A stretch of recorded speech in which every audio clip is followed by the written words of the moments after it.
మా పిల్లలకైతే ఇట్లా కాళ్ళకి పసుపు రాయడం అంటే చాలా ఇష్టమండి. అంటే మంచిగా కాళ్ళకి, చేతులకి, ఫేస్‌కి చిన్నప్పుడు మంచిగా పూసేవాళ్ళమనమాట. బట్ కాకపోతే ఎందుకో పిల్లలు పెద్దవాళ్ళయ్యే కొద్దీ పసుపు ఇట్లా పూయడం అనేది ఎక్కువ మంచిది కాదని చెప్పేసి పెద్దవాళ్ళు చెప్తూ ఉంటారు. అంటే ఎక్కడైనా వెళ్తూ ఉంటారు కదా అని చెప్పేసి.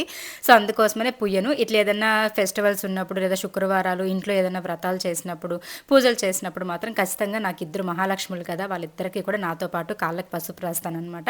అలాగే ఈరోజు కూడా ఇద్దరి పిల్లలకి కూడా కాళ్ళకి పసుపు రాసేసి ఇంకా మంచిగా పూజంతా కంప్లీట్ చేసేసుకున్నాము. అండ్ పూజంతా చేసేసుకొని పిల్లలు కూడా రెడీ అయిన తర్వాత ఇంక మేమైతే గుడికి బయలుదేరుతున్నాం. నేను పూజ చేసేసి బయటొచ్చే లోపల చూడండి నా ఫేస్ అంతా చెమటతో కారుతుందనమాట.